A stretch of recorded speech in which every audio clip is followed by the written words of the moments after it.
Bakunzi b'inyigisho Rhapsodie des réalités, ndabaramukije amahoro y'Imana. Turi ku munsi wa kane itariki 28 ukwezi k'umunani umwaka wa 2025. Ndabaha ikaze mu nyigisho z'uyu munsi muzishikirizwa na Berize Nshimira Imana. Ijambo ry'umunsi ritubwira ngo koresha inkinzo y'ukwizera.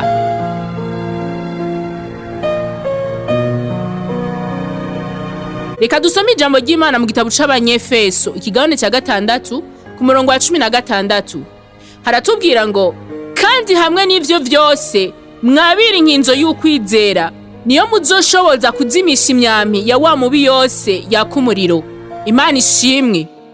Hari igihe ivyiyumviro bitandukanye bishobora kwinjira mu mutima bikarema inyiyumvo z'agahinda n'uruhagarara. Abantu bamwe bibaza ko bagize gusa ibigumbagumba igihe bibaye, ariko ico batazi nuko umwasa kenshi arondera gufatira ku bigumbagumba vyabo biciye mu gutera imitima yabo akoresheje ivyiyumviro bibi n'imyampi yaka umuriro n'ibisasu. Hamwe n'ivyo bigumbagumba vyabo bitameze neza bivuye ku vyiyumviro bitari vyiza biguma vyemye, bishobora kubarongorera kukugira impungenge no mu kwiheba. Ibi ni ibimenyetso ko umwasi ariko aragerageza kurema urujijo biciye mu vyiyumviro. Ariko mu Banyefeso 6 ku murongo wa 16 havuga ngo kandi hamwe n'ivyo vyose mwakira inkinzo y'ukwizera niyo muzoshoboza kuzimisha imyampi ya wa mubi yose yaka umuriro. Mu gihe nk'ico wisanze uri kurahangana n'ivyiyumviro vy'umwijima, koresha inkinzo y'ukwizera. Guma watura ijambo ry'Imana, wibuke ko ukwizera kwatugwa kandi kugashigwa mu gikorwa. Utegerezwa kwatura uti ndahakanye kugira impungenge, uruhagarara, guhangayika canke kugira ubwoba. Navyawe n'Imana kandi naratsinze Satani, isi hamwe n'ingaruka zayo mbi zihungabanya. Utagumye ukoresha ukwizera kwawe mu kugwanya ibisasu umwasi atera mu vyiyumviro vyawe, ibitero bishobora kugwira bikava mu vyiyumviro bigashika ku mubiri.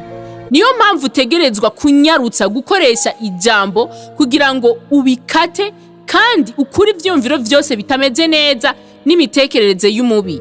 Atura ko impwemu yawe, umushaha, umubiri n'umutima ari vy'umwami, kandi ariyo mpamvu vyejejwe na mpwemu.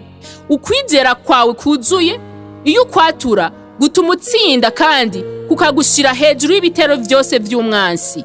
Uhereye ubu ivyiyumviro bibi biguteye mu mutima wawe canke ikindi kintu kitamenyerewe kigaragaye mu mubiri wawe gishobora gutuma haba gukomantara k'umubiri canke ikindi kintu cose kitameze neza. Ivyo rero bisaba yuko uvyica ukoresheje ukwizera kwawe kuzuye amajambo yawe ntasanzwe. Bibiliya iravuga ku nkota ya mpwemu ariyo jambo ry'Imana canke rema mu kigiriki. Ni mu Banyefeso 6 ku murongo wa 17. Rema ni ijambo rivuzwe, ijambo ry'Imana uvuze rivuye ibwina. Rero igihe uhuye n'ibibazo hakana kwigunga canke gutwagwa, ahubwo atura intsinzi yawe muri Kristo. Ivyo turabibona mu Bikorino ba 2 kigabane cya 2 ku murongo wa 14 aho havuga ngo Imana ishimwe yamitujana nk'abafashwe mpiri muri Kristo. Ubu n'ubuzima bw'intsinzi muri Kristo, dukoresha ijambo mu kugwanya umwansi. Turatsinda biciye muri mpwemu mu kwizera kuzuye amajambo. Imana ishimwe. Nshuti mukundwa, wewe wakurikiranye inyigisho z'uyu munsi, ndagutumiriye muri risengesho. Mana Data, urakoze kubw'inkinzo y'ukwizera nkoresha mu kuzimya buri mwami w'umuriro w'umwansi. Duwutsinda muri mpwemu biciye mu kwizera kuzuye ukwatura. Ndejejwe kandi nujujwe inkomezi za mpwemu kugira ngo ngendere mu ntsinzi, mu nkomezi no mu magara meza, mu izina rya Yesu. Amen. Turangize inyigisho z'uyu munsi mu guha akaryo keza abatarakira umwami Yesu Kristo nk'umwami n'umukiza mu bugingo bwabo. Kuri wewe uri kuradukurikirana ukaba utarakira umwami Yesu Kristo ngo aganze mu buzima bwawe, akana akaryo keza ko kuguhamagarira kumwakira uyu munsi. Nturindire ejo kuko ivyejo ntavyuzi. Ukwiye kumwakira uyu munsi nyene, ukamwakira mu buzima bwawe, akaganza, agahindura ibihe, akaguhindurira ingeso, akakwigisha uko ukwiye kugenda, akakwigisha uko ukwiye gukora. Kandi ivyo niwabikora mu kwizera, uraza kubona ingaruka yavyo. Ubuzima bwawe uzoheza bugende neza, ubeho mu mahoro. Ushobora kuba witeguye kujana nanje muri iri sengesho ryo kwatura. Ndaguhaye ikaze. Mwami Imana,